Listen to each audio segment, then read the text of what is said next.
Hey guys, welcome to the Black Tower, a Wheel of Time podcast. My name is Aaron. And I'm Andrew. And we are continuing our what should have been a two-part, but it's now a four-part series on prophecy in the Wheel of Time.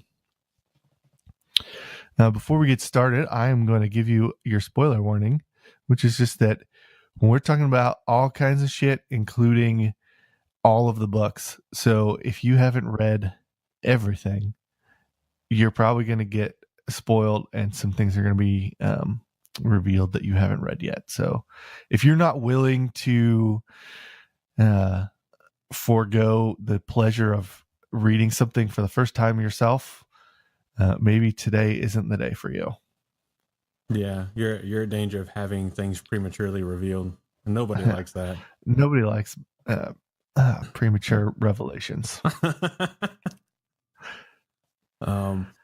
So yeah, like Aaron said, this is going to be part 3 of what has now become a 4-part series on prophecy in the Wheel of Time. This week we're going to talk about the Aelfinn answers, dark prophecies, Aiel prophecies, the Jendai prophecies, and the Foretellings. And again, to continue to give this guy credit, this was an idea that was brought forward to us on Twitter by Twitter user Renegade. Twitter handle is going to be @MidnightWriter, an underscore at the end. So definitely credit where credit is due.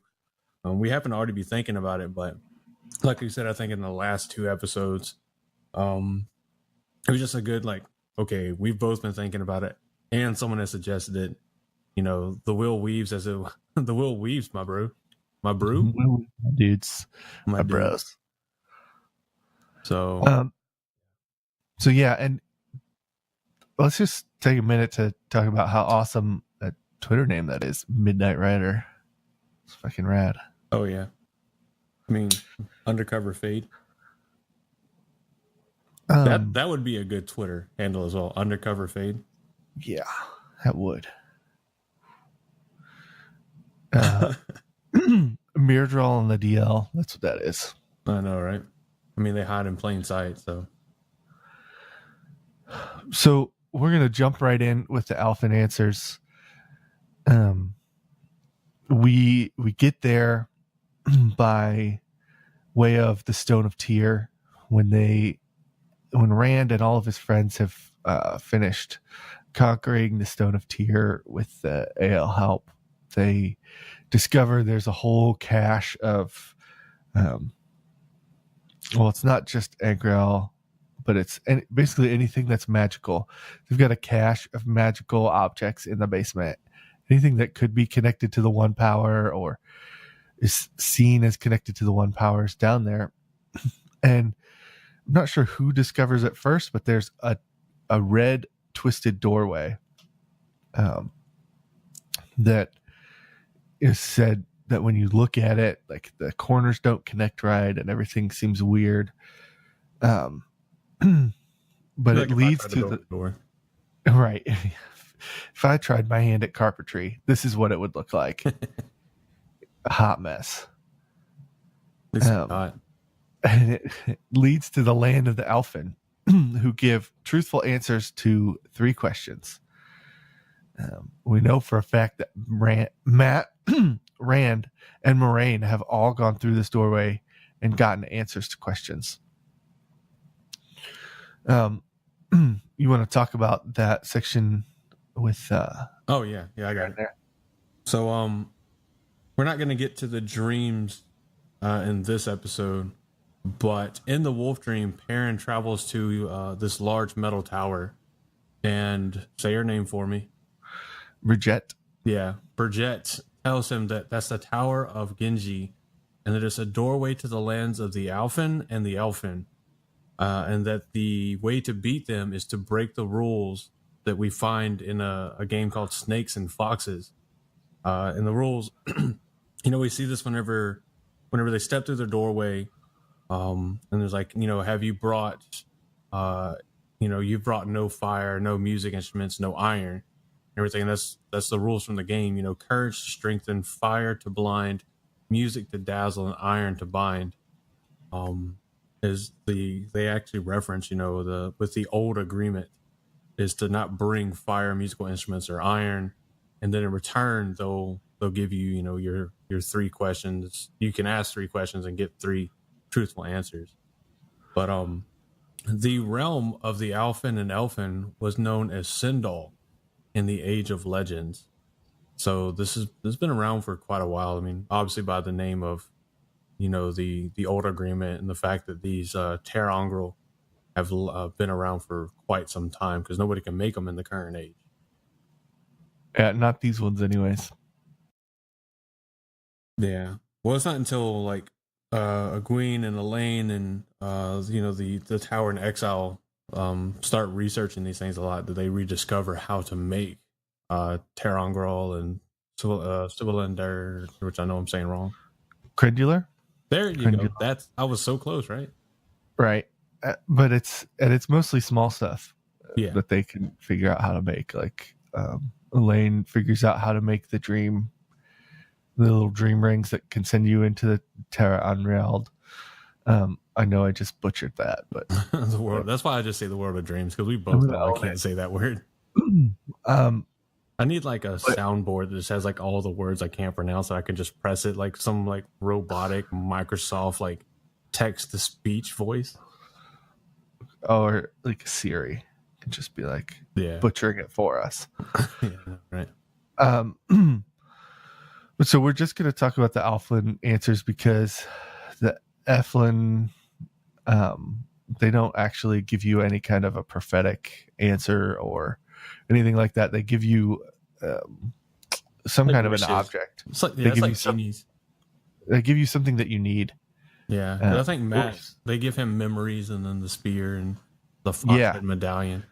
So that's a good point. The memories aren't really an object. They kind of fuck him over, because he's like, oh, I want my memories, or I want memories back. And they're like, oh, we're just going to give you a bunch of random fucking memories. Yeah, which I think is interesting, because he says he wants his memories back, and he's only talking about the holes in his memory after being exposed to the dagger from Shatter Logos.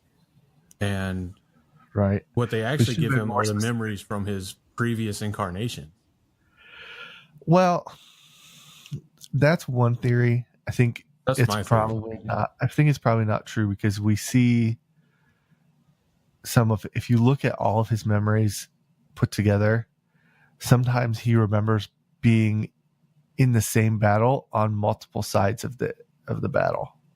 Like he'll remember being the lead aide to fucking Arthur Hawkwing in one battle, and then a couple chapters later he's having a memory of another guy who's in the same battle on the other side who gets defeated. So I think it's random memories of military people, strategists, men who are in armies, all kinds of helpful things, to be sure, that once he accepts it. But the reason he went into that tower, to that door in the first place in Rudine, was he wasn't satisfied with the answers he got the first time from the Aelfinn. Yeah, and once we get into his questions, like you can see, like he asks just typical Matt, just like whatever he thought at the moment kind of questions. Right.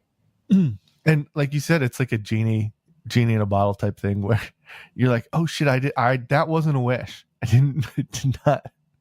No, right? Like, no, that one doesn't count. Give me another one. It's like, oh shit. And I mean, to be fair though, they're only supposed to give him 3, and they actually, it seems like they give him 4 answers here. Yeah. So let's go through the answers, and then we'll talk once we get through Rand's.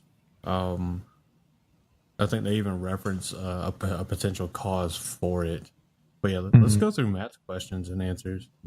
So Matt's first question was, should I go home to my people? I think he's just wanting to know, like, should I keep going with Rand, or should I mean, the goal of this quest has changed so many times. It's not, I think he feels like maybe it's time to go home. Yeah, because remember, this whole time, like, he said that as soon as he could, he was going to leave the Stone of Tear. He was going to go back home. He just wants to go home. But he gets to the point where he literally can't even physically say he's leaving the Stone of Tears, and he's trying to figure out, like, what's going on here. It's the Taviran. Yeah, man. It's Taviran. So the answer to that question was, you must go to Ruidine. He's like, oh, fuck, I don't know what that is. So in response, he wastes a question here and he says, why should I? And so, bound to answer, they answer him and say, if you do not go to Ruidine, you will die. Which, I mean, I don't know about you, it's always pissed me off that there's no like explanation about why he would have died. Yeah. That's the way it is. And then in true Matt fashion, being stubborn, he goes, why? But why? So he's wasted all three questions on the same thing, basically. And they say their response to that is more in depth than the first two times, but they say, you will have sidestepped the thread of fate, left your fate to drift on the winds of time, and you will be killed by those who do not want that fate fulfilled. I mean, which is almost like, it's just like an explanation beyond the answer to his second question, why should I? They're just like, it's the same thing. It's basically, well, if you don't, then you'll die. You'll be killed because you didn't go where you're supposed to go. Like, literally, that was all it was. They basically just said, well, like we said, you're going to die because you're not doing what you're supposed to do. Going to Ruidine is the thread of fate, is his fate. Matt's in the chat, like, bitch, don't tell me how to live my life. Yeah. Shit. Yeah. So, actually, I think I want to interject it here, because this is where it becomes important context for how he gets a fourth answer. Because at this point, we know from after this scene, when he steps out of or he gets basically thrown out of the doorway back into the world as we know it, out of the realm of the Aelfinn and Aelfinn, that the entire tower that he was in was like physically reverberating, vibrating violently. And I think it's even referenced in the books that it's because there's three people in there at the same time. Matt's in their realm, Rand is in their realm, and Moraine, all at the same time. And Rand and Matt are two of the three strongest Taviran to have ever, kind of been known, and especially in the modern age. I mean, Rand is, we know from the talks about Alter Hawkwing, is a stronger Taviran than even he was. So I kind of get this, that they're able to, that the Aelfinn and Aelfinn are able to somewhat kind of assess, like, I kind of associate them to a degree with like the fates from Greek mythology. They're able to kind of follow like people's life threads, the threads of fate. And it's like having at least two such strong Taviran in one spot is literally shaking their world. Well, something you learn as a musician, dealing with stringed instruments, is that sometimes when you pluck one string, another will vibrate with it, even though you didn't hit it. It's called a sympathetic vibration. And I have those sometimes.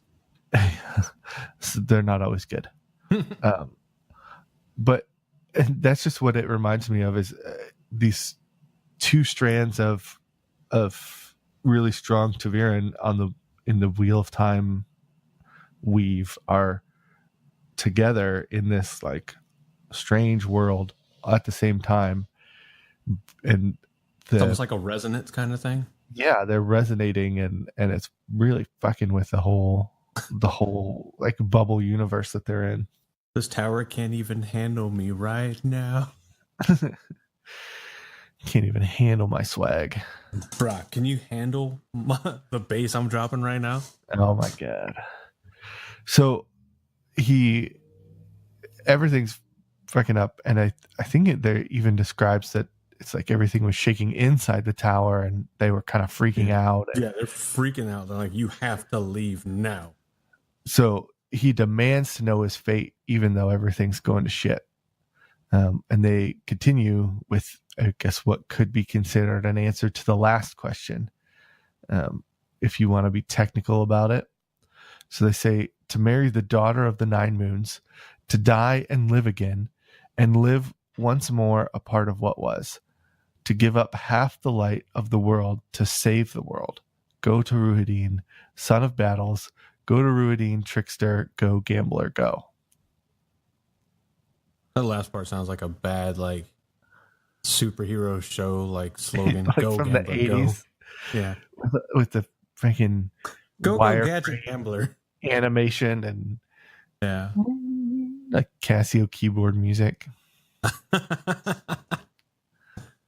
Oh man, I'm gonna be disappointed if we don't get Casio keyboard music at this point in the series.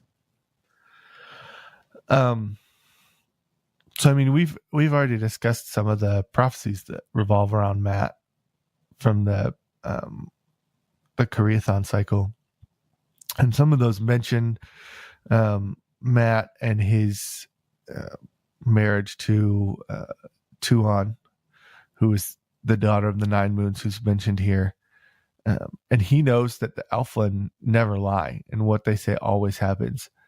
So later in the series, when he's escaping from Abu Dar, he runs into somebody who's like, yeah, that's the daughter of the Nine Moons. He's like, oh shit, I'm going to marry her. And he takes her, he kidnaps her.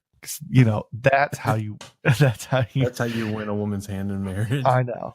You just fucking snatch her and throw her over your shoulder like a fucking caveman. Like a reverse, like, shotgun wedding. Right. Although she's not pregnant. We're not suggesting that anybody go out there and do that. We don't condone the snatch and grab form of marriage. Yeah, I'm trying to point out that Matt, who a lot of people have respect for and a lot of people say is their favorite character, fucking kidnapped a lady and then married her. Yeah. Like, he held her captive and then started dating her. Isn't it like Stockholm syndrome? It's a little problematic for me. Yeah. And coming from somebody who he's escaping a bad situation with Thailand, and he's trying to get out of there so that he can get away from Thailand and this whole abuse thing that he's going through. He turns around and does not the same thing, but something very similar to somebody else. Yeah. I mean, at least he's not forcing her to bed him, but still, like, yeah, you literally just kidnapped. Like, because wasn't at the time, wasn't she the empress of the Shanshan? No, she was the heir to the Shanshan Empire, but she becomes the empress. She's still veiled. Nobody's supposed to know she was there. Yeah. I mean, that's, you can't be running around committing grand theft princess, all right? Oh my god. Just because Mario does it. We need to make a video game. Like an open world Grand Theft Auto type game, but it's all Mario characters. I feel like there's a mod for GTA out there that's just like turns everything into Mario. There should be. That'd be awesome. There's not. Somebody needs to make that. So let's move on from Matt here to Rand. Because his questions are important too. Yeah. If you want to handle those. Yeah, I got them. So we know that one question Rand asked is how to cleanse Sidon. And the answer was a riddle that Herod Fell says stated sound principles in both high philosophy and natural philosophy. But we don't know what the riddle is. Yeah, we don't get the actual verbiage of it. Right. I feel like I saw it somewhere though. Because we see the whole encounter from Matt's point of view still, and Rand is being coy with, Matt's like, what did they tell you? What did you ask them? And Rand's like, I don't know if I want to tell you. So we don't get to see the interaction from Rand's point of view. We only see interaction with the Aelfinn from Matt. Yeah. Yeah, it'd be interesting to see the actual verbiage they give. But yeah, it is never revealed to us. We do know that the second question he asked is, "How can I win the last battle and survive?" And the answer that he receives is, "The north and east must be as one. The west and south must be as one. The two must be as one. If you would live, you must die." Part of that was in the Koreathon cycle as well, about the north and east and the west and south. Yeah, and I think we understand now, like having read the series or having the end of the series spoiled for us, depending on which of us we're talking about, Right. is what the two must be as one mean. And everything, whenever Morden and Rand do the old Captain Ginyu DBZ body switch, and everything. I think there was a moment where they were, there was already a link between them, which you could argue makes them kind of as one. And then carried on with, if you would live, you must die. So to live, he has to leave his original body to die, and take over the body of Moradin. Right. But as for his third question and answer, we don't know. The only thing that we can tell is that the Aelfinn never mentioned Ruiden to him. Knowing Rand, he was probably like, "Am I gonna marry Edwin?" Yeah, it's probably something like that. Like, well, I mean, at this point, like, Egwene and him had already talked, and she was like, "I don't love you like that," and he's like, "Oh, I'm glad you said it. I don't either." Yeah, Which they had already feels let like each other go. Yeah, which to me almost feels like him trying to like last minute kind of be like, "Oh yeah, man, me neither." And I'm just like, you probably really haven't thought about it that much, dude. Right. Like you've been so focused on everything else and being the Dragon Reborn. I find it kind of hard to believe that he really put much thought into that. But in which case, though, it's probably true that he didn't love her. yeah, or at least not in that way. I mean, he probably did, like when all they could think about was Edmund's Field. But now that he's like, I'm important, and he's exposed to the world. But and they don't get to spend hardly any time together after they leave. It's all other people and doing other stuff. Yeah. But this is not an episode about Rand's love life, so. Good God. Moraine also was in through the looking glass, through the doorway as well at the same time, and we don't have any kind of clue as to what she asked or the answers that she received, because basically she comes out and just starts berating the two of them for being fucking stupid. Yeah. I mean, so we have no clue there. Yeah, I think there had to be something to deal with the doorway, and land fear. I imagine she knew something about that, because she really didn't hesitate to grab Lanfear and dive through the doorway right later on in the series. So I think that there was very likely that was a part of, her experience with the Aelfinn. But there's no way to confirm that. I mean, and obviously they play a big part, because, we find out later that, they have to journey to the Tower of Genji to free and to rescue Moraine from the realm of the Aelfinn and Elfin. So I feel like she knew that might be something she has to do, but that's pure speculation. She definitely has some insight as to when certain things are going to happen. She knows there were certain clues that gave her the idea that today was the day that she was going to go disappear through the doorway with Lanfear and die. She made arrangements for Lan to have his bond passed to somebody else.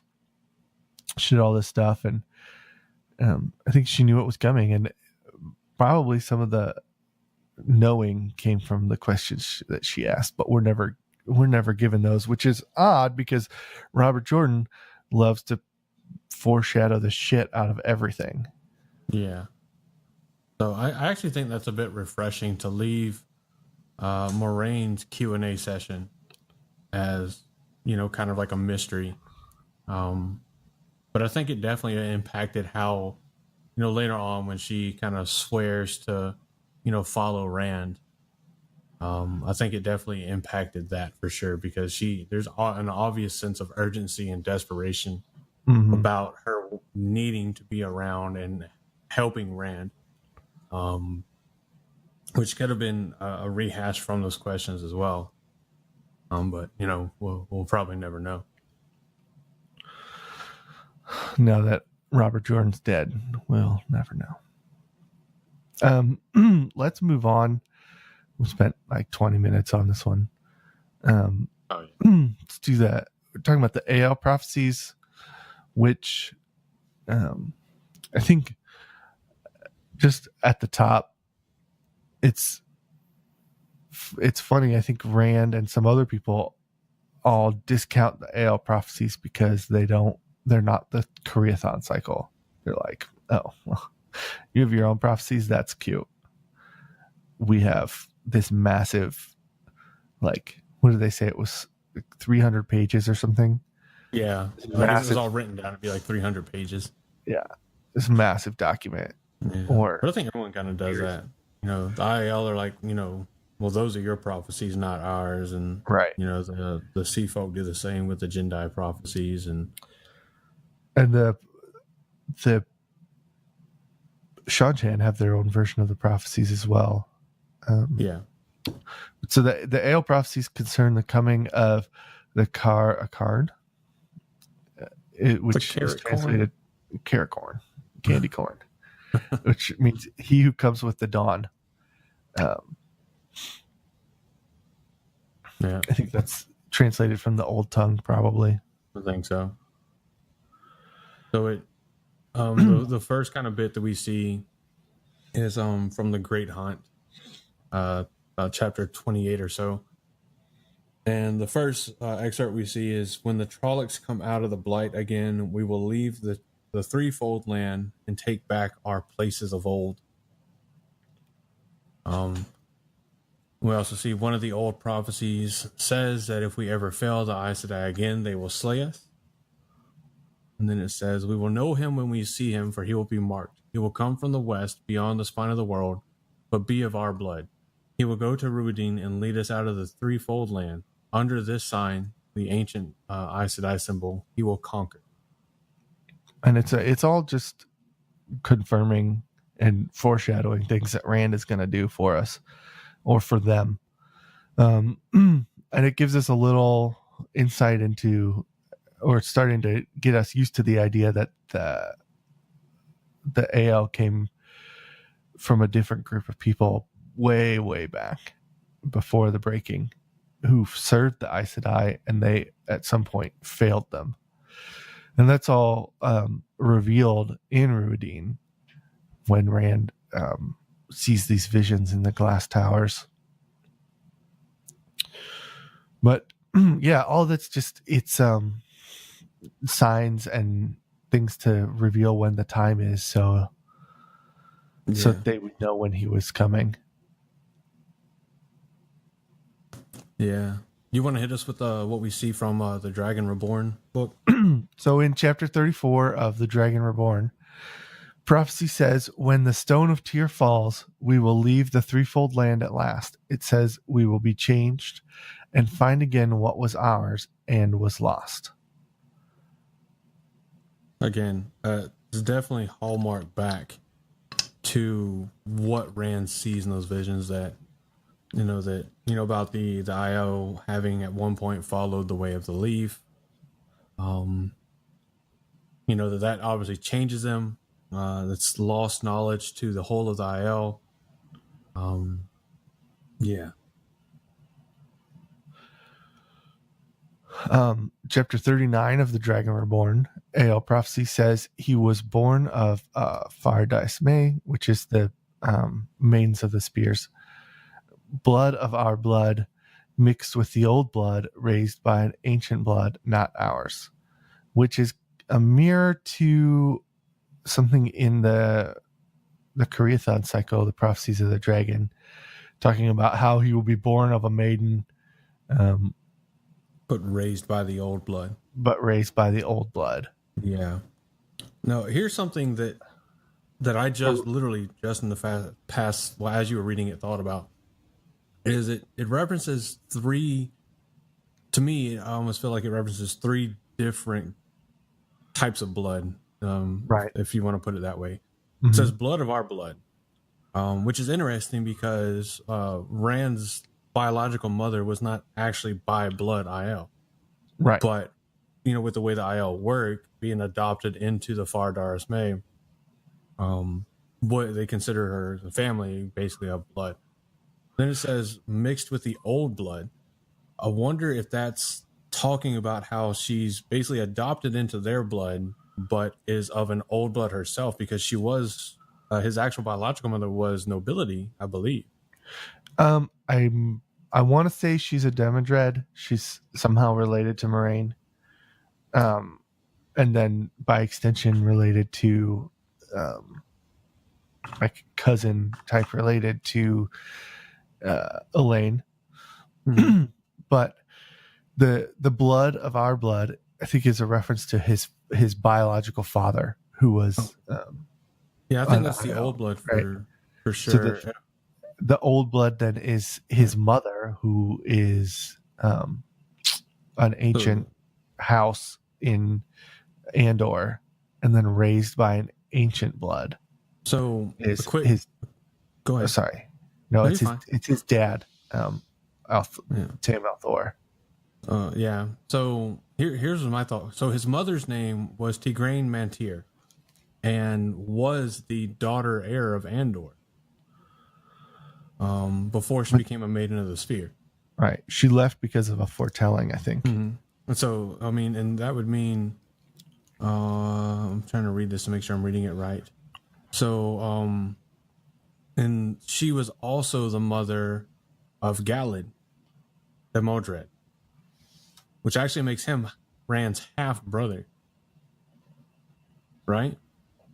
So that's what it means by old blood, because that's a very old ruling line in Andor, the Mantir ruling line, because at the same time as Tigraine left, she also had a brother, Luke Mantir, and her mother was the queen at the time, Mordrellin Mantir.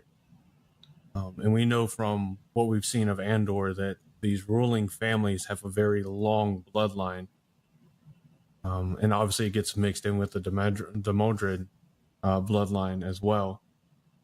So for me, that's how I was taking it. Blood of our blood, meaning her adoption into the Fardaris May.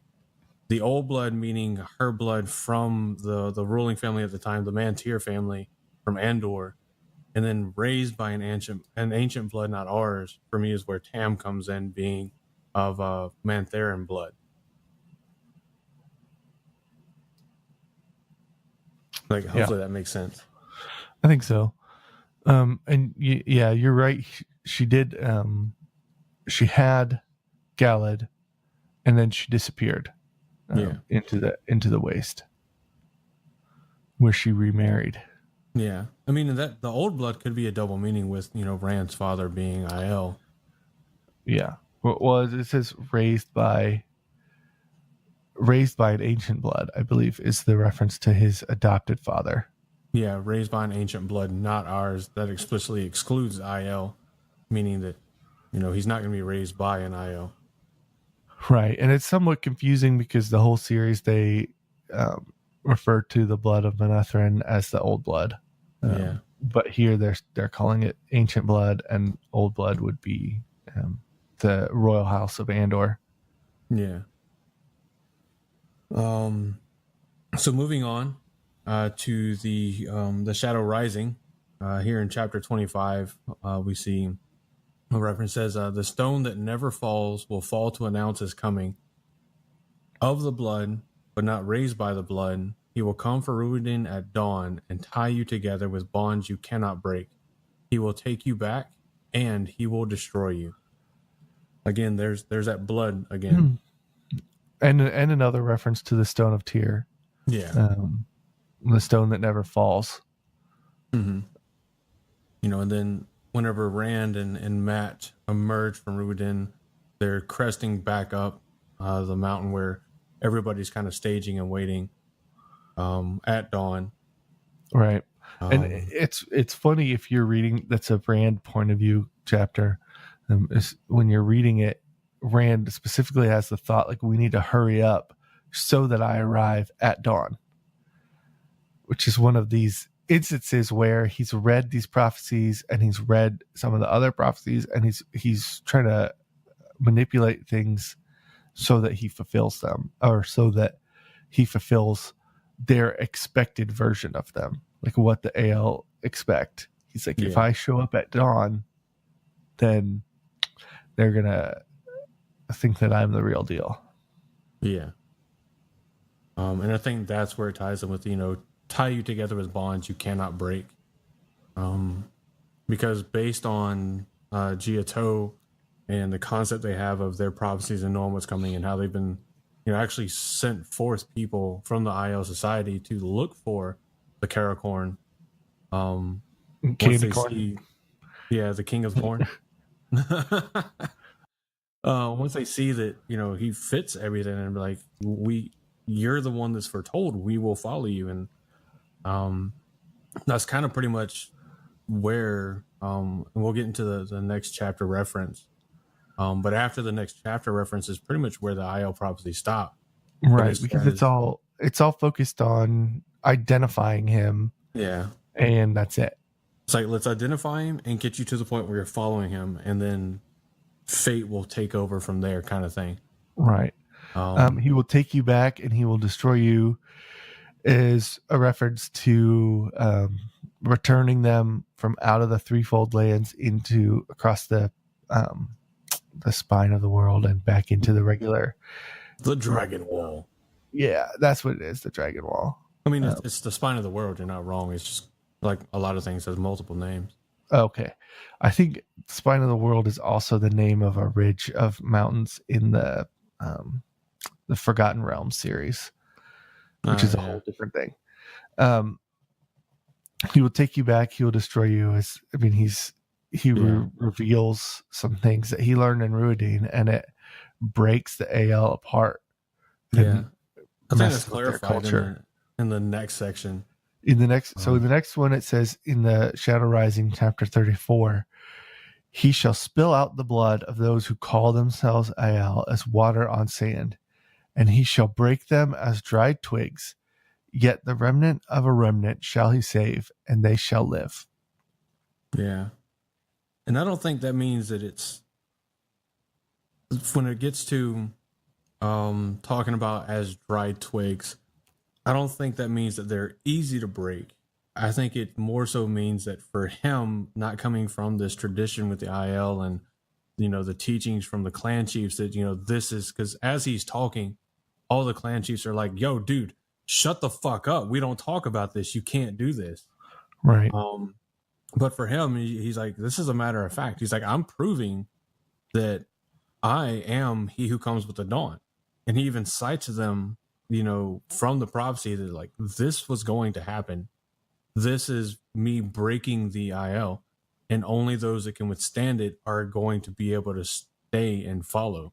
Right. And we see that because there's people that literally at that moment drop their spears, drop their bucklers, and literally just run the fuck off. They're like, no way. And they run because they're all kind of standing there like, this guy's crazy. There's no way. Why do we follow him here? This is bullshit. And then Ruhark and the other clan chiefs are like, he speaks the truth. And they're all like, what the fuck do you mean he speaks the truth? And they can't handle it. And a significant portion, leave. Right. There was already a portion that were not happy with him to begin with, the Shido, in particular. And I think he's the portion that says he's going to spill out the blood of those who call themselves Aiel or Ael, whatever. He's talking about the Shido and the ones who join them later, the brotherless or whatever they're called. I don't know. Yeah, the ones that Can't just remember the kind of name. abandoned. I think they are called the brotherless. What? No, I mean I can't remember the name. The Fardice May or whatever. I can't remember the Aiel name for them. I only remember the translated name. Yeah, same here. So yeah. But yeah. Let's move on from that. Yeah. So moving on from there, we're going to change over to the dark prophecies. They're pretty rare and not well understood by the majority of people. Obviously, they were kind of kept to the shadow side. So the first glimpse into them we get is in the Great Hunt. Almost said the Gathering Hunt. That makes no sense. The Gathering Hunt. The Gathering Hunt. It's a great heart. Just start like combining book titles together. Right. Yeah. So the Great Hunt, Chapter 7. There's a Murdrawl that writes the dark prophecy on the wall of the prison in Faldara Keep, where when Padan Fane is freed, rather. And it's not certain if it's truly prophetic or if it's merely evil ramblings, but most of the interpretation seems to be pretty clear. So the first section says, daughter of the night, she walks again. The ancient war she yet fights. Her new lover she seeks, who shall serve her and die, yet still serve. Who shall stand against her coming? The shining walls shall kneel. Blood feeds blood, blood calls blood.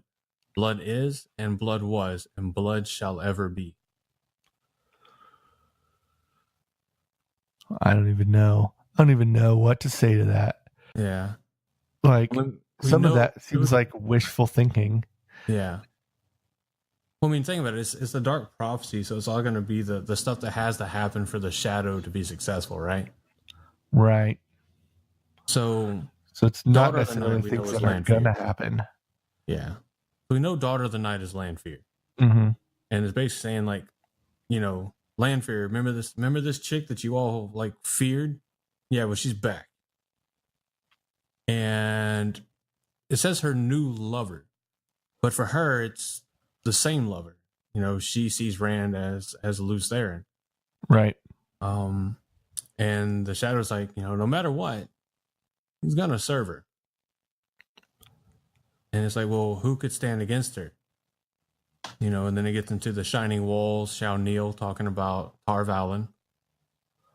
And the last three lines, about blood, seems like it's more just that kind of prophetic, like boiler text. I think is something you refer to it as, which I like. It's boilerplate, prophetic. There you go. For the Myrdraw, anyways. At least for the Myrdraw. But yeah, so the next section is the man who channels stands alone. He gives his friends for sacrifice. 2 roads before him, one to death beyond dying, one to life eternal. Which will he choose? Which will he choose? What hand shelters? What hand slays? Yeah. The man who channels stands alone is probably Rand. It could be just a reference to men in general who channel are not accepted or whatever, but I think it's probably a reference to Rand. He gives his friends for sacrifice. 2 roads before him, one to death, one to dying. I think his things that they're saying, if he goes this way, if he sacrifices his friends, if his friends die for him and he chooses in their mind the right road, in our mind the wrong road, he will become a servant of the dark. And we see that in some of like that chapter with the flickering and some of what Ishmael says is that sometimes the dragon serves the shadow. Sometimes in the cycle of the wheel of time, the dragon turns to darkness. And I think that's some of this prophecy is saying, if he chooses wrong, if his friends die, he needs his friends, but if his friends die, he'll end up serving the shadow. Yeah. And I think for them, that's, life eternal. That's the goal. Yeah. That's what he'll get by serving the shadow. He's life eternal and Mhm. death beyond dying. I think that could be kind of like interpreted two ways. I think it could be, like we've talked about with him swapping bodies with Morden, and having died as Randall Thor, but obviously doomed to die again as the body of Morden. But I think for them, it's going to be interpreted as like, if he doesn't side with us, then his fate is going to be worse than death. Yeah, for sure. And I think the rest is for the most part, like, again, more of that generic, thing. Like, what's he gonna do? Which way will he go? Like, is he gonna like shelter and protect his friend, or is he gonna sacrifice his friends, and kind of make the right choice, Right. as far as the shadow is concerned? So the next section says, Luke came to the mountains of doom. Isam waited in the high passes. The hunt is now begun. The shadow's hounds now course and kill. One did live and one did die, but both are. The time of change has come. Luke is Slayer. Yeah, Lord Luke. Interactions with Perrin, which I don't know. Did Perrin ever see this prophecy written down? I don't know that he did. I don't think so, because I think he would have put it together. Right, because then he, not very long after this, he's back in the Two Rivers, and this Luke asshole is running around pretending like he's important or something. Yeah, I mean, I think Rand sees it, Moraine sees it, Egwene and Matt see it, and I think Ingtar sees it. Right, somebody locked it down too. One of the Aes Sedai is like, okay, I think it was Varen. Nobody's coming in here. Of course it was Varen. Yeah, it's got to be Brown Aja, man. I mean, who else cares that much about knowledge? But yeah, I'm not sure who Isam is, unless it's like an abbreviation for Ishamael. Possibly. Waited in the high passes. Well, and there's we've been wondering, if was Ishmael not sealed with the rest of the Forsaken? Was he waiting in the high passes for the hunt to begin for the last battle? Yeah. So here's something I found.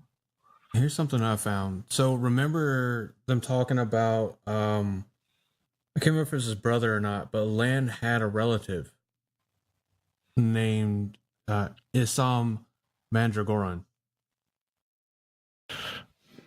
Oh, and then Luke was actually Luke Mantir.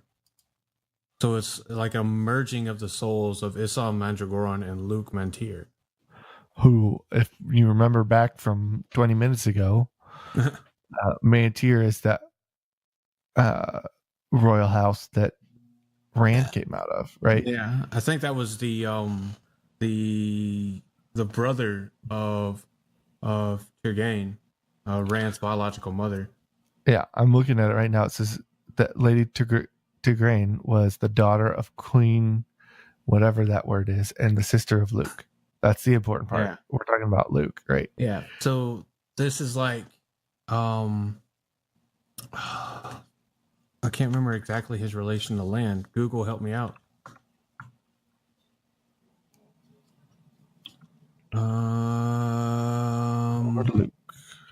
Lord Luke. It's definitely a relation to Lan. It says he looks enough like Lan to be his brother. Yeah.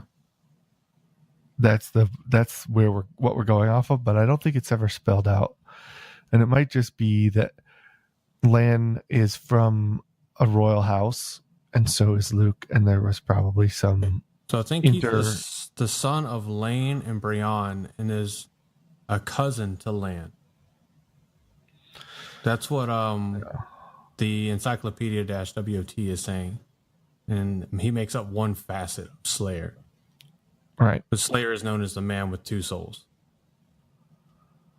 So I think he's just a cousin to Lan, the son of Lane and Brian. So there's one more passage here in this particular dark prophecy. It says the Watchers wait on Toman's head. The seed of the hammer burns the ancient tree. Death shall sow and summer burn before the great Lord comes. Death shall reap and bodies fall before the great Lord comes. Again the seed slays ancient wrong before the great Lord comes. Now the great Lord comes. Mm-hmm. So we talked about the Watchers waiting on Tolman's head with the Corinthian cycle. Right. I forgot the other name they have, but it's like the links back to waiting for the return. Sea folk waiting for the return of Alter Hawkwing's armies. So it's saying, you know, they're waiting there, which for us I think just means they're still there. That society has survived, at least to some extent, in some form. Yeah. The seed of the hammer burns the ancient tree. Yeah. I mean, the hammer part makes you think of Perrin. Right. But it's during... It doesn't really make sense. It doesn't, because it's during the battle between Rand and Asmodene that the ancient tree and Ruiden gets destroyed, gets burned. Seed of... Maybe it's... I mean, it could be a red herring. It could be a misdirect. I mean, yeah, it could be. Could be. It's... I mean, we said from the top, we don't know how true these or accurate these prophecies are. Yeah. And some of it's really self-explanatory and some of it's really obtuse. That's the word I'm looking for, I think. The rest of it is just like the great Lord, you know, like with the Amerlin seat, they're always like, she comes, the Watcher, the guarder of the keeper of the seals, the flame of dark, you know, it's like, yeah, this is the same thing, but for the dark one, for Shaitan. I mean, the only thing I can think of as far as like with the seed of the hammer being a reference to Luce Theron as being the one that hammered in the seal on the board to the Dark One's prison. Not true. So that, I mean, I think that could be a stretch, but it would better connect the prophecy with the fight between Rand and Asmodene. Right. And if that's the case, then of course the ancient tree would be Avendorsa, which the tree of life. Yeah. There's another dark prophecy in the epilogue for the Towers of Midnight. It's from a passage in a book of dark prophecy that Moradin shows to Grendel. And the first passage is, "Lo, it shall come upon the world that the prison of the greatest one shall grow weak like the limbs of those who crafted it. Once again, his glorious cloak shall smother the pattern of all things, and the great Lord shall stretch forth his hand to claim what is his. The rebellious nations shall be laid barren, their children caused to weep. There shall be none but him, and those who have turned their eyes to his majesty." Smother me, devil daddy, smother me. Oh my God. There's your awkward moment for the podcast. Yeah. Yeah. To me, it feels like it's that well, I don't want to say obvious, but that kind of shadow-backed, inspired, generic, you know, look, he's not going to be in prison forever. They're going to let my cousin TT go. All right. And he's going to reach out and he's going to be doing stuff again. Right. And obviously, like, all the nations band together the last time to fight the Dark One and the Shadow Spawn. And for the Shadow, that's going to be seen as like rebellion, because they're like, well, the Great One, the Dark One, has dominion over all, so they're rebelling against their true leader.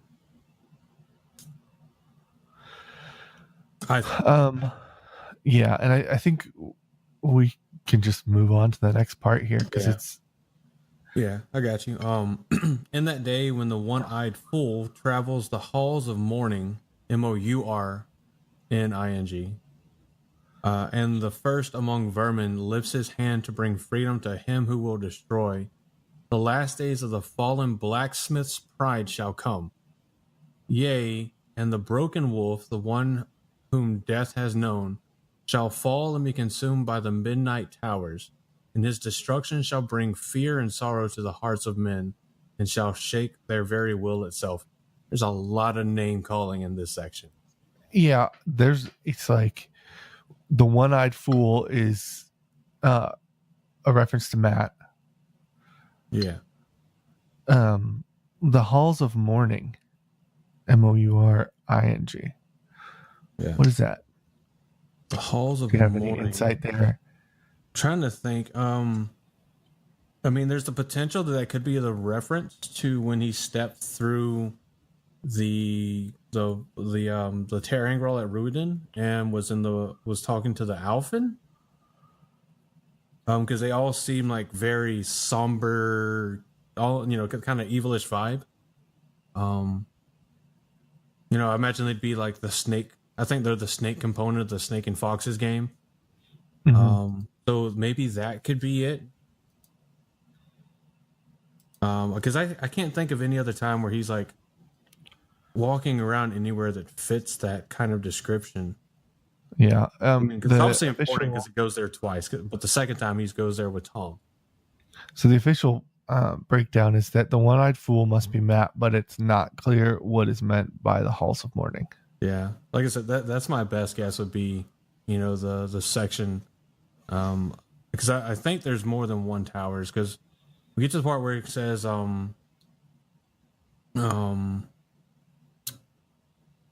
moving forward, my dog's like dreaming in the background. I don't know if you can hear that.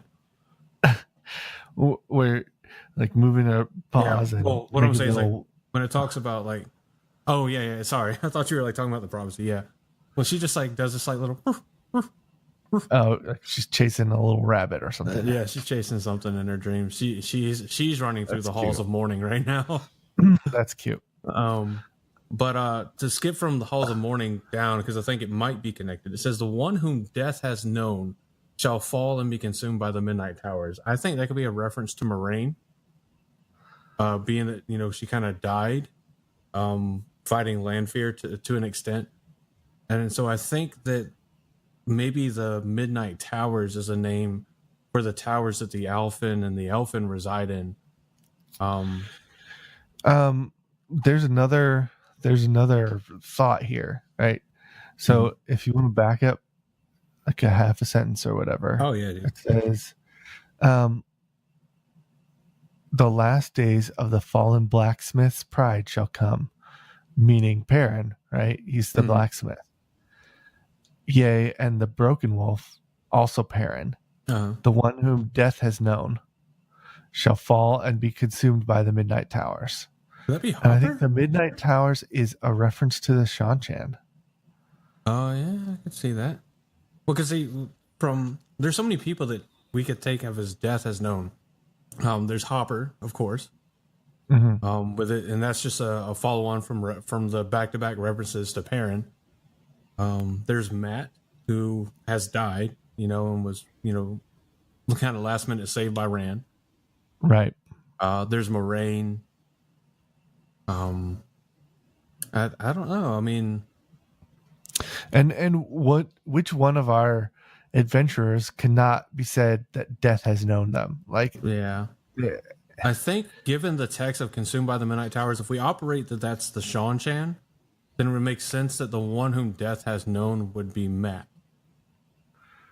But if it's a reference to, because isn't there a section? Doesn't Hopper go with them to try to save Moraine, and doesn't something happen to him? Hopper's dead, bro.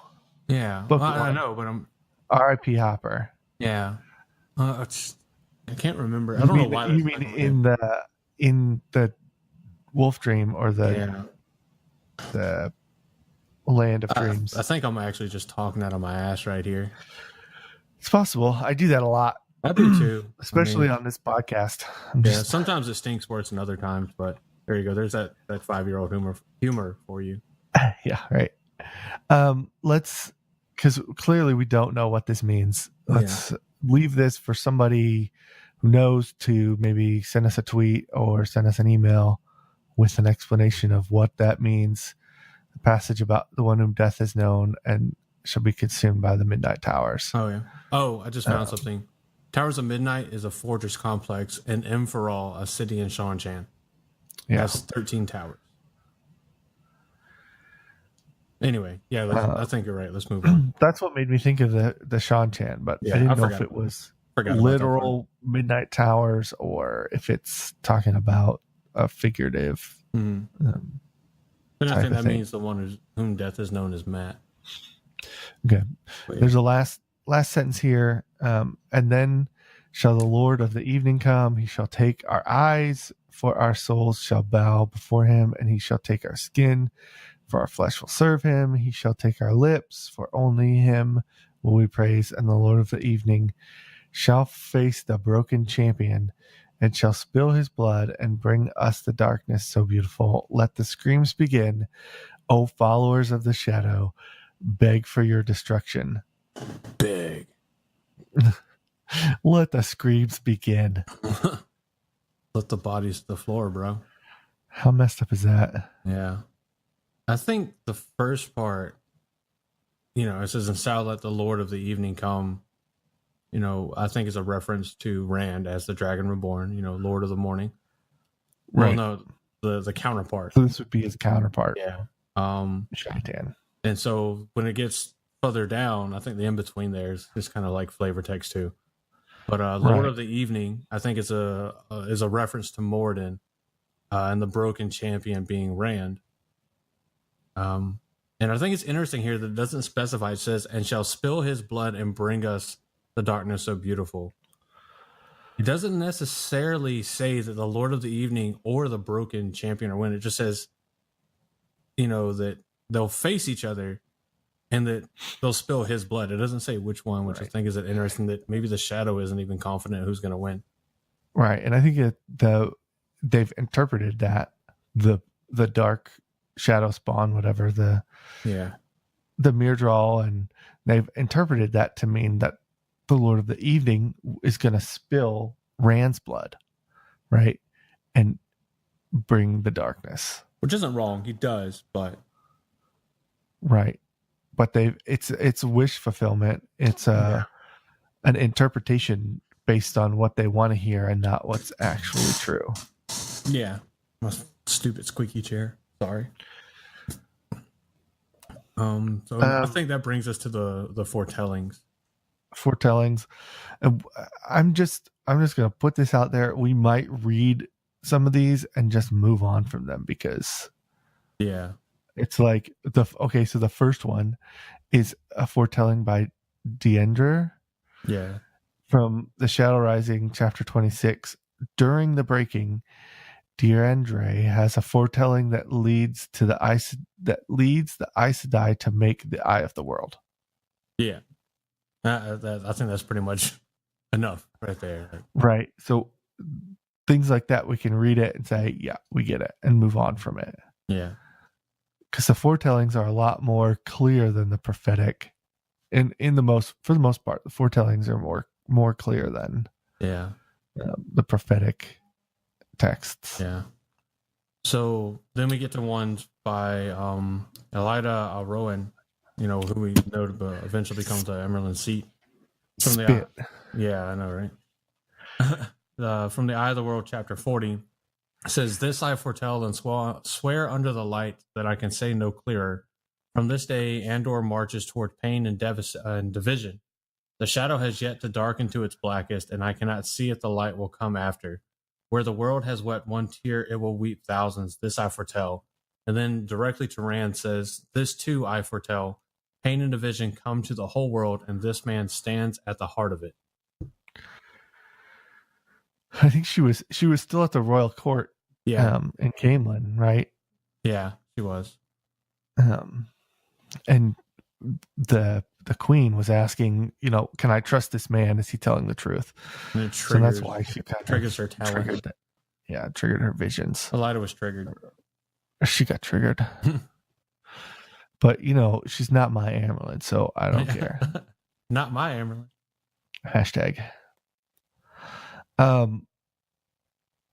mean, it seems like basic. Yeah, it's pretty basic. Basic stuff. It's generic. Like, hey, stuff's going to get bad. This guy's at the heart of it. But it's really not, she's not giving specific. The next time we see something from her is in the Shadow Rising chapter 1. She says the very first thing Elida had ever told well and accepted and had known enough even then to keep to herself was that the royal line of Andor would be the key to defeating the Dark One in the last battle. Yeah. Which I think most people would interpret it as something to do with Elaine, but we find out through Rand's history, Rand is actually a part of the royal line of Andor. Yeah, and Moraine. Yeah, and Moraine as well, yeah. So I think that's probably enough on that one as well. And Gilad and Gawain. Yeah, for sure. Yeah, do the next one. Yeah, so in the Crown of Swords prologue, we see a section that says, Elida had the foretelling sometimes, a talent many thought lost before her, and long ago she had foretold that the Royal House of Andor held the key to winning the last battle. Again, a rehash of the previous one. Yeah, kind of a reminding in case you forgot. Or just in case you forgot, Elida sees shit. Right. Well, when they wrote the books, they came out like 1 year apart or 2 years apart. And I mean, it's a good reminder. Yeah, it was necessary to put that in there. Also in the A Crown of Swords prologue, she gives an actual new foretelling. She says the White Tower will be whole again, except for remnants cast out and scorned. Whole and stronger than ever, Rand al'Thor will face the Amyrlin seat and know her anger. The Black Tower will be rent in blood and fire, and sisters will walk its ground. This I foretell. Yeah. So I don't think it means what you think it means. Yeah, I don't think it means what you think it means. Right. If I was saying that to Elida, that's what I'd say. I don't think it means what you think it means. She views herself as the Amyrlin. Yeah. But the Amyrlin mentioned here is the true Amyrlin, the Amyrlin in exile. Yeah. Egwene. The true keeper of the flame of Tar Valon, or keeper of the seals. Well, in that age. The flame of Tar Valon, keeper of the seals, yeah. And it talks about, the Black Tower being rent in blood and fire, meaning there's going to be fighting at the Black Tower, and sisters will walk its grounds because Elida sends, a small force against the Black Tower. 51 sisters, she sends. And they capture and bond all of them. Yeah. They capture and bond all of them. Yeah, they're like, yeah, these are mine now. Yeah. Okay, what else you got? Yeah, bring it on. And the Black Tower being rent in blood and fire, I think maybe the division between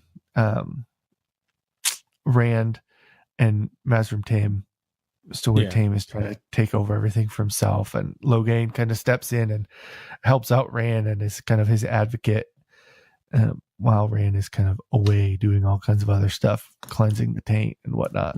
Cleansing the taint. Gonna wipe that taint. Yeah. Hey guys, sorry I'm stuck in the bathroom. Give me a second to cleanse my taint. I'll be right there. That's what I'm gonna say from now on.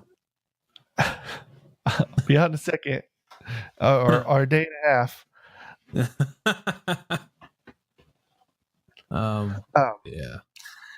So let's move on. Yeah.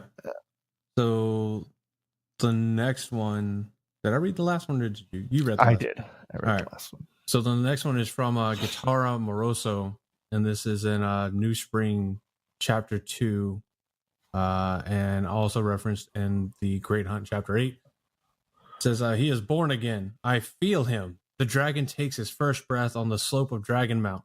He is coming. He is coming. Light help us. Light help the world. He lies in the snow and cries like the thunder. He burns like the sun. Was she the one that she gave this foretelling and then fell over dead? I think so. Yeah. I think she was the last, until Elida she was the last person to have the foretelling gift. It's kind of one of those he's alive. Bleh. Yeah. because they're always talking about how rare the foretelling is and how it hasn't happened in like 20 years, and the last person to give it was this Aes Sedai. And then Guitar Moroso. Well, and we've found out Aes Sedai can be super old. Oh yeah, they can live to be ancient. Yeah, even older if you don't swear on the oath rod, apparently. Yeah. I'll read the next one too. This is pretty short. Right. I have another one from New Spring, chapter 8. It says, Elid Abarim claims that she heard Adalorna tell Shemian? Something like that. The Gitara had a foretelling that Tarmageddon would come during the lifetimes of sisters now breathing. Ooh. Like, hey, getting close, motherfuckers, get ready. Some of you who are alive today are going to see this shit go down. Yeah. That's pretty... I mean, how much do we need to explain that? Yeah, I think that's pretty self-explanatory. Nicola Treehill, who is kind of a bratty character, who claims to have the foretelling. Well, she has this one foretelling, I think, and then she runs around telling everybody that she has the gift of foretelling, and she kind of makes shit up, I think. That she kind of becomes known for like the girl who cried wolf, even though they don't say that. But it says in the Lord of Chaos, in the Lord of Chaos, chapter 14, she says, the lion sword, the dedicated spear, she who sees beyond, 3 on the boat, and he who is dead yet lives. The great battle done, but the world not done with battle. The land divided by the return, and the guardians balance the servants. The future teeters on the edge of a blade. I think that first 2 lines are super exciting. Because I think the lion sword is Elaine. I think the dedicated spear is Avienda. And she who sees beyond is Men.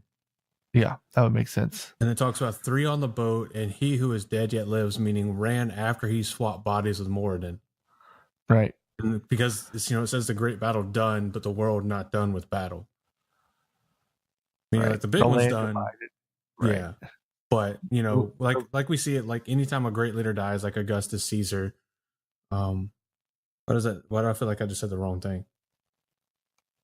Anyway, Caesar. Yeah. Alexander the Great, after they die, their empires ultimately divide. I think it's the same thing whenever the Dragon Reborn is dead. The world's like, all right, what part is mine? Yeah. Everybody wants a piece. Yeah. But yeah, I don't really know what it means by the land. I can see the land divided by the return, meaning like the land divided by like the Shan returning. Yeah, that's the Shan. And there's several dreams or foretellings about the Shan that kind of get ignored because the White Tower especially thinks that nothing can harm us. Nothing can get to us. Nobody would dare attack us. And that's super cliche because every time anybody thinks that, what happens? Well, it's clearly gonna happen. So the key to surviving is not thinking yourself invincible. But yeah, so you want to move on to the next one? Oh no, go ahead. The future teeters on the edge of a blade. The quest yet stands on the edge of a knife. Yeah, I mean it could be I think at a stretch like a literal reference to Kalendor, the sword that is not a sword. Yeah. Because I think there was a chance it could have gone either way, that, Morden could have triumphed or Rand could have. I don't know. I take it as a Lord of the Rings reference. We know he's influenced by Tolkien. Yeah. Especially the earlier books. I got you. They're ready to move on to the next one? Yeah, do Lydia. Yeah. So Lyda, this can be found in Winter's Heart, chapter 14, and repeated in Knife of Dreams, chapter 36. Thank you, because I was sure as hell about to say King of Daggers, and I'm like, that's not right. All right, I know because I'm reading that one right now. That's where I'm at. It's Knife of Dreams. Yeah. So yeah, reiterate it there as well. It says, "Beware the fox that makes the ravens fly, for he will marry you and carry you away. Beware the man who remembers Hawking's face, for he will marry you and set you free." Beware the man of the red hand, for him you will marry and none other. Oh, who could this possibly be talking about? I don't know. I think it's an unnamed character we haven't met yet for sure. I mean, like, there's no way it's about Matt. It's too obvious. Oh, it can't possibly be about Matt. Everything in here is just about Matt. Like, the only reference to Matt they're missing is like a gambler. Yeah. Or that he only has one eye. Yeah. Yeah. That's fair enough right there. So, I mean, because wasn't that a foretelling given like in the presence of Tuon? Or, I mean, it was I think this is a Sean Chan originated foretelling for sure. Yeah. And I think it was to Tuon because it's saying you. I can't remember because I haven't gotten to my reread of those books yet. Winter's Heart, chapter 14. Yeah, that's definitely a Tuon point of view chapter. Mm-hmm. I just looked it up so that we could know for sure and then move on. But yeah, it's definitely a point of view chapter. That's what we do here, guys. We talk, we podcast, we research. And we drink. Yeah. I'm like 4 shots into some Gentleman Jack. Ooh. Yeah, the good bird. So in the Towers of Midnight, chapter 51, an unknown Aes Sedai gives a foretelling. It says, I see him before you, him, the one who lives many lives, the one who gives deaths, the one who raises mountains. He will break what must break, but first he stands here before our king. You will bloody him, measure his restraint. He speaks. How was the fallen slain? Tendril Tarasso, murdered by his hand, the darkness that came from the day after the light. You must ask, and you must know your fate. If he cannot answer, then you will be lost. You will bring his end swiftly, so that the final days may have their storm, so that the light may not be consumed by he who has preserved it. I seem and I weep. I see. This should be I see, I think. Yeah. I like how you started that. It sounded like very Yoda-ish. I see him before you. Before him, I see him. Before you, I see him. It's written very strange. Yeah. I wasn't a fan of this particular reading, that one. Because it's like, it made my eyes hurt trying to read it. Yeah. I mean, it's obviously talking about Rand being the one who lives many lives as the Dragon Reborn, who gives death, the one who raises mountains, the obvious hallmark back to Lews Therin. Yeah, and the Dragon Mount. Yeah. Lews Therin and his Dick Mountain. Yes, as the White Tower is called it. That's such a great name. Born on the slopes of the old Dick Mount. Dick Mountain. Old Richard Mountain. Yeah. You know, and I think when it talks about you will bloody him, measure his restraint, is like people are going to test the Dragon Reborn to see how much they can influence and get away with. I know I would. Yeah, I mean, why not? Why not tempt the guy foretold by prophecy and legend to come back and save and destroy everything at the same time? Be the most dangerous man in the world. Let's mess with that dude. Yeah, let's go ahead and fuck with this guy. Oh, by the way, we can see that he's obviously losing his mental shit. Yeah. Let's continue to fuck with him. Like, bruh, it's like, dude, hold my beer. This is going to be funny. Yeah. Okay. Watch this. Yeah. We have one more thing to cover, and then we are going to save the rest for next week, and that's the Jendai prophecies, or the prophecies of the Sea Folk. And the Sea Folk, they must wander the waters until the Coromor returns and serve him at his coming. Yep. And there's not a lot that's really revealed about the Sea Folk. It's funny.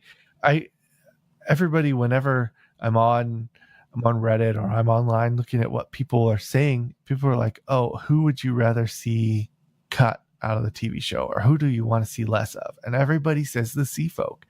They don't like the Sea Folk, and I don't get it. I think they're cool. I think the Sea Folk are going to be what makes at least certain episodes rated R based on how they dress when they're out at sea. Yeah. Like, this is not a children's series, okay? Welcome to the realm of Spartacus level series. Right. Game of Thrones has kind of paved the way for this. I'm not going to say that they're the same series, but I would hope you wouldn't, because you and I would have words on the podcast. I know. Some people are like, oh, it's basically just Game of Thrones. I think that's bullshit. You but know what? You shut your whore Game mouth. Game of Thrones has paved the way for this type of series. I think Spartacus a little bit. You mentioned Spartacus, but yeah, I don't know. Spartacus was a whole different beast. Oh yeah, it was, but it was still good. I enjoyed it. I love that show. Oh my gosh, it's a great show. Anyway, I was so mad when they had to replace the first Spartacus because he died. Yeah, that's always sad. So like a good example at the sea folk kind of being like not a lot really said from them. In the Great Hunt, chapter 4, it says the few sea folk, they're not really Aes Sedai, they're like windfinders. Windfinders. Yeah. No. There are sea folk Aes Sedai in the tower, but there's only a couple of them. Oh, okay. So that's what this is a reference to. Okay, I got you. We're on the same page now. Right. But they will only say that the Koromor is coming. That's all they say. He's coming. He's coming. He's coming. What do you mean he's coming? He's coming. What do you mean? What do I mean? Ooh. He's coming. Dirty. Shut the fuck up. You dirty, dirty bastard. I was like trying to be like an adult about something for once, and you're like, hey. I couldn't help it. It's fine. We're vets. They all understand. Moving on, the Shadow Rising, chapter 19, we get a glimpse into the Sea Folk prophecies. It says, he can wield the one power. He holds the sword that cannot be touched. The Aiel have come over the dragon wall to his call. The stone of Tyr has fallen, and war breaks over the nations of the land. Those who once ruled have returned and have been driven back for the first time. The White Tower shall be broken by his name, and Aes Sedai shall kneel to wash his feet and dry them with their hair. Hello, biblical reference. Right. It's in, well, yeah. Yeah. Was it Mary Magdalene that that washes the feet of Jesus with ointment and dries his feet with her hair? It's important to note that this is all kind of written in a different voice than some of the other prophecies that we've written. It's like every different set of prophecy has a different feel to it. Mm-hmm. And this feels more direct and straightforward and less obfuscated, to use a $10 word. Yeah, it's like all the other prophecies are like, this will happen, this will happen, this will happen. And this is like, this is happening, this is happening. Right. And that's how they know that the Koromor is coming. Yeah. And I feel like Koromor is kind of their version of the candy corn. Yeah. That's how I'm going to think about it now. I'm sorry. I'm sorry, because I think I was the first one that said something like that. Yeah, well, I said the Karakorn, and you said it was the Karakorn. Yeah. And so I said it's candy corn. Yeah. Next. Yeah, I got you. Finish us off. You want me to finish us off? Yeah, there's 3, but they're all pretty small. good at finishing. So let's see how this goes. It won't take long. Anyway, ouch. In A Crown of Swords, chapter 13, we get this super long part that just says, "The doom of the prophecy sails the oceans." That's it. Then later on, and go ahead. No, I was just how short and how that Shut up. Basically nothing. Shut up. Don't make fun of my finish. I'm disappointed. I mean, it is what it is. So again, in A Crown of Swords, chapter 34, the Jendai prophecy says the sea folk will serve the Koromor. It says the Koromor will bring the sea folk to glory. All the seas of the world will be theirs. Basically saying we get all the things if we just listen. It's like bribing a child. They do drive a hard bargain, and they get a lot of good shit out of their bargains over the course of the series. Oh yeah, I love how they bargain too. It's so like even and honorable, like so good. Because I think like at the point that it's talking about, Rand's kind of got the link with the Shan Chan and everything, who have been kind of ruling part of the seas and everything, and kind of brings all that to peace. He's using the sea folk for trade to move grain and stuff, and like Ilion and all these other places. Excuse me. So yeah. Then our final part of the Jendai prophecy comes in Towers of Midnight, chapter 32. It says, "And the blade will bind him by twain."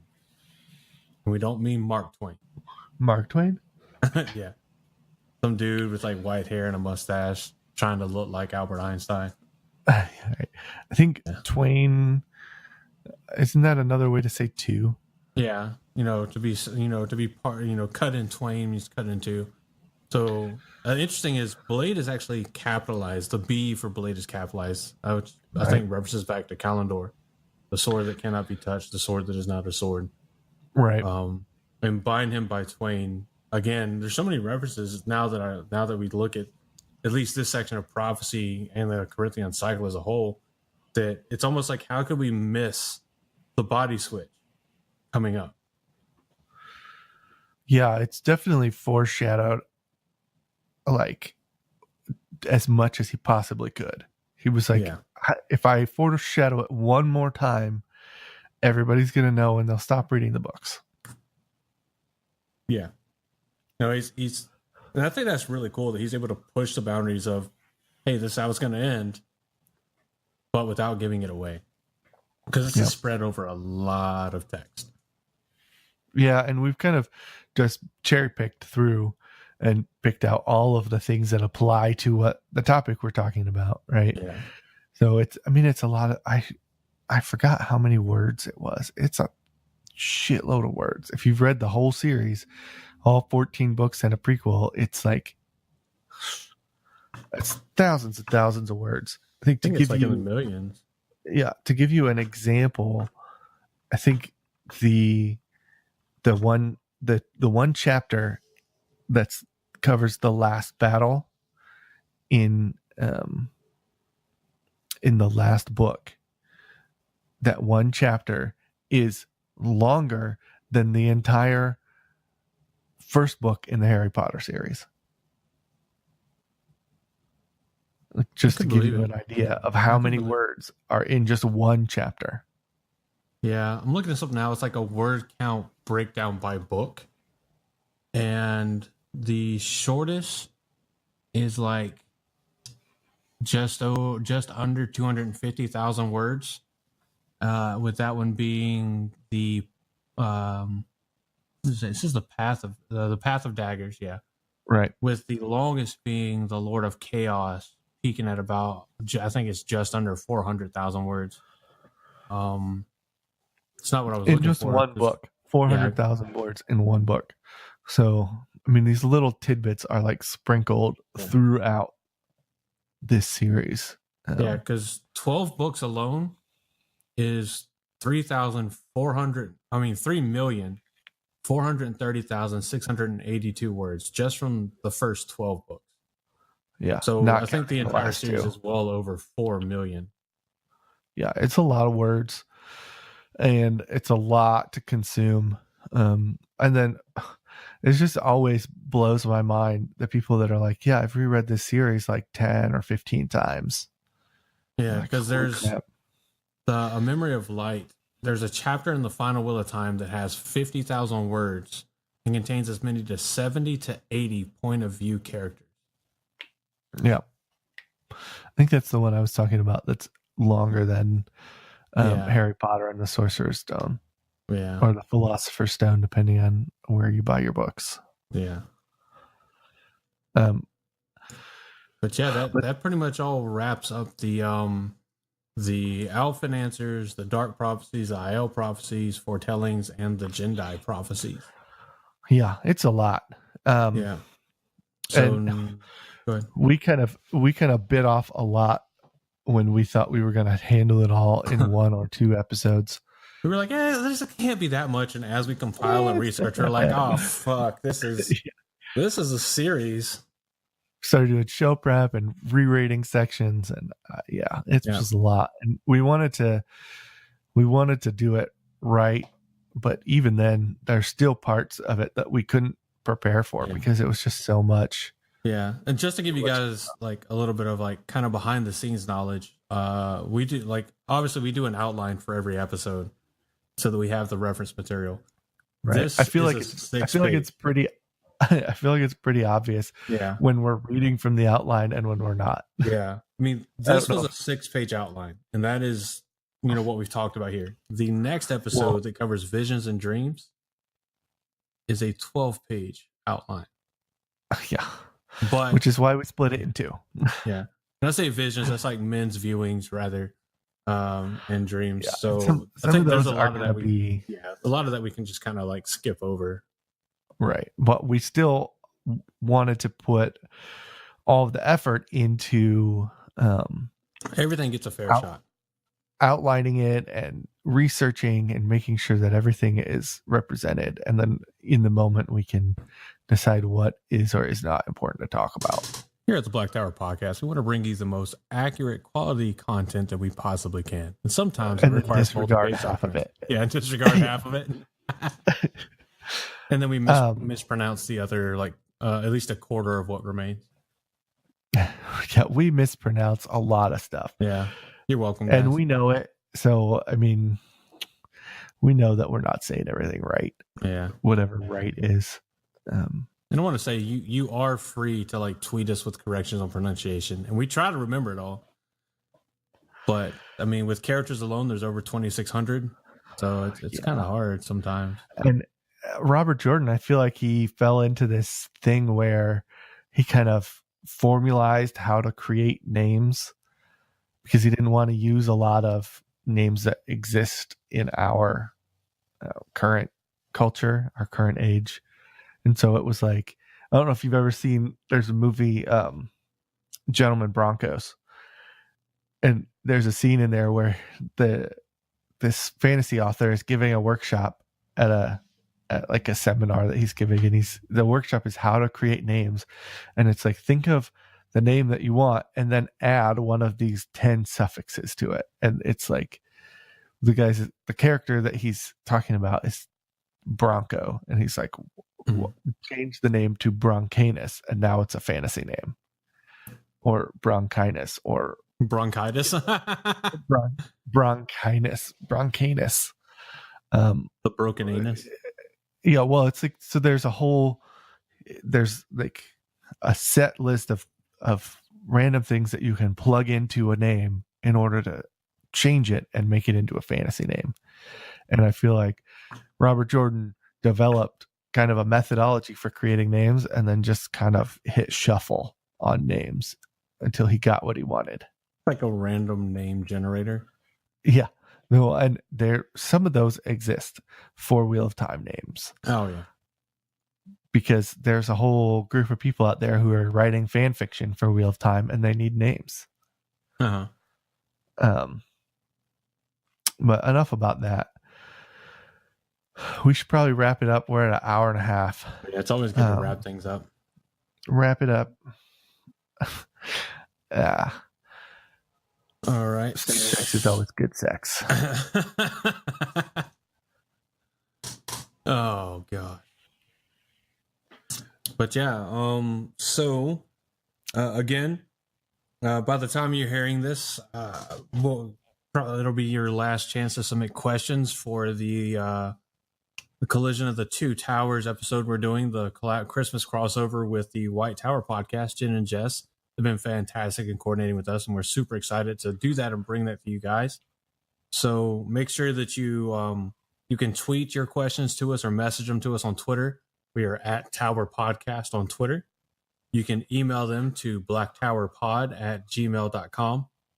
We also have the Discord server that you can send the questions to us over that. There's a dedicated channel for that under special topics category, and that link for our Discord has been put out on Twitter and probably will be several times again. Yeah, and if you need that link again, just DM us on Twitter and we'll send it directly to you so that you can jump in. That Discord is run by us and the wonderful people over at the White Tower. We're kind of running it jointly for now. Yeah. And it's, it's been a lot of fun. We've only been up and running on it for a couple of days, but Yeah, and it's been a already been blast. super fun. We had our first meetup the other day with some fans and Legendarium podcast. Huge shout out to you wonderful people. Popped in and was able to chat with us a little bit and ask some interesting and some good questions. So you never know who's going to pop in to the random hangouts that we try to do here and there. And we're going to try and maybe do some more of those in the future. We just don't have anything scheduled yet. I know there were some people who wanted to join in who live overseas in different time zones, had to work, all kinds of different things. So we want to make sure that there's opportunities for other people to jump in. And it may not be all of us the next time or whatever, but and there's open chat rooms in there that people can just jump in and chat with each other without us having to be there. So yeah, it's a lot of fun. Yeah. This is also going to be our first podcast announcement of this. We did create a Patreon. You can find us at patreon.com/blacktowerpod.